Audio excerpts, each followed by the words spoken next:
A lot of the managed kids, and now I handle Talent 5, which is the in-house management company of TV5. So I have a lot of artists who are signed who happen to be jumping around in around your vicinity. So sometimes I like one thing because sometimes I work with Bernard, and then sometimes I work with somebody else. Like, akala mo ba, ano na kayo? So I think it's better that we know what kind of setup we would have. They are exclusively signed with TV5, so they are under management. But you're going to have to figure out whether you like the idea of them jumping around or you want them to sign like what Vicky and I have, which Enrique is really just with her. And what we do is, itong agreement namin sa Connect program, pag ang modelo nag-umpisa sa inyo at hindi pa kilala, ang sharing namin, at that time, Enrique was not yet known, definitely, since Vicky was the one working harder, then she would get the 20 out of the 30, I would get 10. Pero ngayon na Enrique is already Enrique Hill. Because of our work as managers, it will switch. The moment he starts doing endorsement, which is just about to start now. So actually, until the Sprite commercial, wala tayong problema. But once Enrique Hill starts to endorse products, it will switch now. Because it's the networks who have been putting in the effort to make them a name. So fair lang yun. Pero maganda naman dyan, she will never lose. I don't lose the talent kasi parang ako, trinabaho ko si Enrique Hill, kunwari, because of AdMate's work, Enrique Hill became also Enrique Hill. You know, he became who he is because of all the commercials he did to AdMate. But now, he's also Enrique Hill because of what the management has done for him as well. So para credit is given where it's due, I won't lose out. Kunwari, kinuha na siya ng bench. May 10% pa rin ako kahit trinabaho ng management. Kami na nag-uusap yan. Hindi na kami mag-away. As a matter of fact, I have another talent with Angie, si Ritz, who now would rather just be managed. And I'm like, no, you owe your modeling agency. Even if you're going into endorsement now. So we protect each other as Tao members. And that way, kasi the big problem is a lot of models go into showbiz and they drop their modeling agencies. And rightly so, Jonas and I talked about this at length. Because modeling agencies are perceived to have just given them commercials, and after that, gusto na nila mga lekta forever. And you know that there's so much more work that has to be done in management. Hindi na natutulog yan. Galing mo lang ng Thailand, tapos punta ka na ng Brazil. That's management for you. So, at one point, though, the modeling agencies are going to have to realize that until they have some kind of a relationship with the managers, you're going to lose your talent. That's for sure. Kasi, not forever magiging indebted ang modeling. Kahit nakita mo yan in the mall, when ganito pa kaliit, ngayon ganito nakalaki, iiwanan ka pag wala ka nang binibigay na trabaho bukod sa commercials. That's the reality of life. So this Connect program is a little bit more ideal in that sense. At least ang mga agents ang magproprotektahan because your talent will drop you at a pin. But how does that affect us if you have a Connect? No, that's the question. Exclusivity. That's the question now because nga, kunwari, like that, kunwari sa Enrique Hill, represent ko.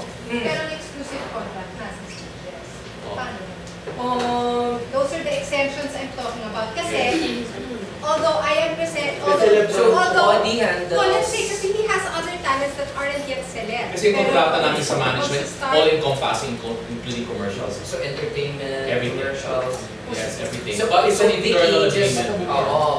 Oh, you just have to show us that agreement. As long as, kunwari, magpe-present ako, magpe-present, alam ko, hindi i-question ng exclusivity in these stages. Okay. Kasi yung exclusivity nasa kanya eh.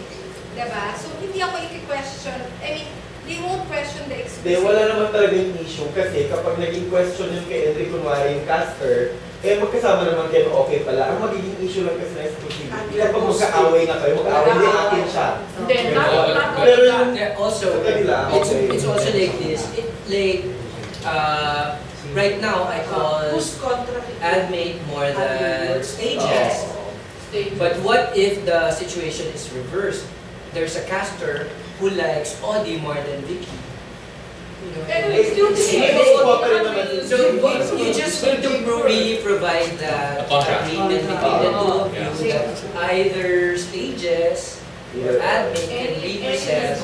That saves us a lot of time. I can concentrate on the careers of the kids, not having to send them for every That's BQLA. What I brought up though, wala kami problema sa exclusivity namin. This is the Connect program we're talking about.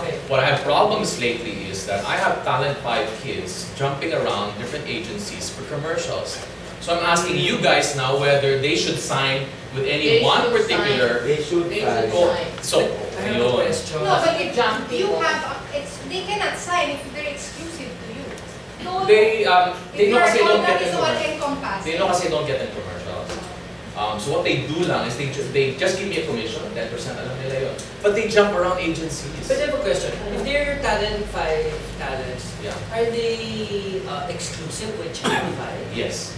So, if they get hired by other agents and then, paano yun if they're exclusive to Channel 5 and the commercial comes out in other networks? Is that Walang problema yun because there's the capacity mo model. What I'm just trying to figure out is whether you should sign them as a Connect agency. No, you have to sign kasi it will be a conflict. So I will now force my talents to sign with any one The person. same thing of what you're doing with Victoria. It should be So is that way. my problem or your problem? It's gonna be yours kasi you have to ask. Kasi your talent. sila, nililisist talaga eh. Yeah, you have to ask. No, but your that's talent. why you have to. Like I'm telling you, know what? You have to sign with a modeling agency. That's No, my but goal. now nga, they cannot resist anymore. Once you tell them, hindi ka na ikakas. Okay. Unless exclusive ka. Okay. So that's why we have this paper to say, to those talents who are hesitant to sign, you have to show them, no one's going to be TRU unless you have an exclusivity. Ito na ang papel, proving. Aren't they considered as semi-seller? Hindi pa rin. May mga nagagawa na sa showbiz. No, but it's not that they're exclusively signed with me. When you talk about non-exclusive celebs, are people around who don't really have an agency or that, like say, for example, yung Dragon Ball, wala naman yung manager in a sense, diba? So it's a free for all, bahala yun. You need a baseball But team. most artistas are managed. They have managers, and that's an all-encompassing management contract. That includes modeling. So that's where we can access the Connect program amongst each other. So dapat wala ng trauma na pag alam nyo, TV5 yan, kay Odi yan.